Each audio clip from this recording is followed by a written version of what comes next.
వినుకొండ నియోజకవర్గంలోని బొల్లపల్లి మండలంలోని పలు గ్రామాలలో వినుకొండ శాసనసభ్యులు బొల్ల బ్రహ్మనాయుడుతో పాటు నరసరావుపేట ఎంపీ అభ్యర్థి అనిల్ కుమార్ యాదవ్ ఎన్నికల ప్రచారం నిర్వహించారు. ఈ సందర్భంగా మాట్లాడుతూ ప్రతిపక్షాలపై నిప్పులు చెరిగారు. అనిల్ కుమార్ యాదవ్ మాట్లాడుతూ ఈ 5 సంవత్సరాలలో ఏ పార్టీకి ఓటు వేశారో కూడా చూడకుండా పథకాలు ఇచ్చిన ఏకైక నాయకుడు జగన్ అని, మీ కుటుంబాల్లో జగన్ ప్రభుత్వంలో మంచి జరిగి ఉంటే జగన్ కి అందరూ కూడా తోడుగా ఉంటారని సూచించారు.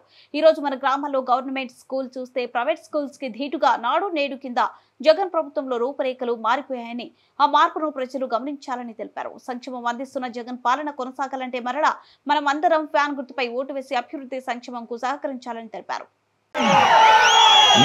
అవకాశం కల్పించి అందరికీ అన్ని విధాల అందరి మనిషిగా కష్టాల్లో ఉన్నటువంటి ప్రతి ఒక్కరిని దగ్గరకు తీసే మనస్తత్వం ఉన్నటువంటి మన లీడర్ అనిల్ కుమార్ యాదవ్ అని మీ అందరికీ సందర్భంగా తెలియపరుస్తున్నాను. అలాంటి మంచి మనిషికి వాళ్ళ ఎంపీ అభ్యర్థిగా అవకాశం కల్పించారంటే మన వాళ్ళందరూ కూడా అన్ని విధాల సహకరించాలి, సహాయపడాలి. ఒక్కసారి మనసు పెట్టండి, మంచి జరిగిద్దని మీరందరూ కూడా ఆలోచించాల్సిన అవసరం ఉందని ఈ సందర్భంగా తెలియపరుచుకుంటున్నాను. ఏ ఒక్కరు కూడా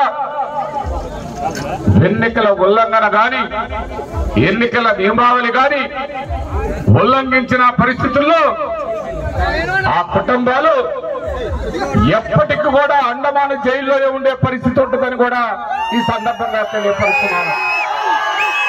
అది రాకుండా చూసుకోవాల్సిన బాధ్యత అందరూ, ఏ పార్టీ వాళ్ళైనా అలాంటి గొడవలు లేకుండా ఎవరు ఓటు వాళ్ళు ఉపయోగించుకోవాలని, వినియోగించుకోవాలని ఈ సందర్భంగా తెలియపరుచుకుంటూ మంచిగా ఉండాలి, పల్లెలు బాగుండాలన్నదే నా అభిప్రాయం. కానీ మీ అందరూ కూడా పోలీస్ స్టేషన్ల చుట్టూ దగ్గరలో ఉందని చెప్పి మీ అందరికీ కూడా తెలియజేస్తా ఉన్నా. మిమ్మల్ని అందరినీ ఒకటి అడుగుతా ఉన్నా, జగనన్న నన్ను ఈ పార్లమెంట్ కి పంపించిన తర్వాత నెల్లూరులో నేను రాజకీయాల్లో ఈ ప్రాంతానికి కొత్త అయినా రాజకీయాలకి కొత్త కాదు. 28 సంవత్సరాలలో ఎమ్మెల్యేగా పోటీ చేశా. ఎవరు అండదండలు లేరు. అప్పటికీ నాన్న లేడు, అన్న లేడు, తమ్ముడు లేడు, అక్క లేదు, చెల్లి లేదు, ఒక్కడనే. జగనన్న ఆశీస్సులతో ఈ రాష్ట్రంలో 2 సార్లు ఎమ్మెల్యే, మంత్రి అయ్యా. ఈ రాష్ట్రంలో ఎక్కడికి పోయినా అనిల్ కుమార్ యాదవ్ అని చెప్పే విధంగా ఎదిగా. నెల్లూరులో ఒక చరిత్ర రాసుకోగలిగా. 2 సార్లు వరుసగా ఒక బీజేస్తా జూన్ 4 తర్వాత. నోరు ఉంది కదా అని ఎట్టంటే అట్టు మాట్లాడమాక.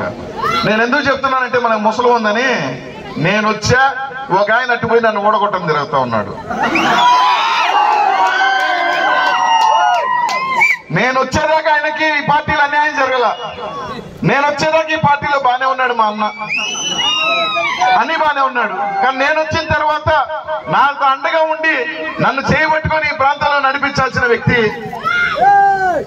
ఒక బీసీకి అవకాశం ఇస్తే వద్దు నేను ఉండను అని చెప్పి పార్టీ మారిన వ్యక్తి పక్కన చేరి తన సోదరుడు ఓడిపోవాలని చెప్పి పక్కన వ్యక్తి గెలవాలని చెప్పి తిరుగుతా ఉన్నాడు ఒక అన్న. అదేందో అదే చెప్పిన, మనకి ముసలో ఉంది స్వామి, ఏం చేస్తాం, శాప. దాన్ని ఎవరు తప్పించలేకపోతా ఉన్నారు. కానీ ఎంతో కొంత తగ్గించుకోవాలా, కలిసిమెలిసి ఉండాలా, మనం కూడా ఒక శక్తిగా తయారవ్వాలా. ఖచ్చితంగా దాన్ని ఆలోచన చేస్తా, దానికి అడుగులు ముందుకు వేస్తా. మిమ్మల్ని అందరినీ ఒకటి అడుగుతా ఉన్నా, నెల్లూరు నుంచి వచ్చా, నెల్లూరులో ఒక స్థాయికి వెదిగా, అన్ని పక్కన పెట్టి మీ దగ్గరికి వచ్చా.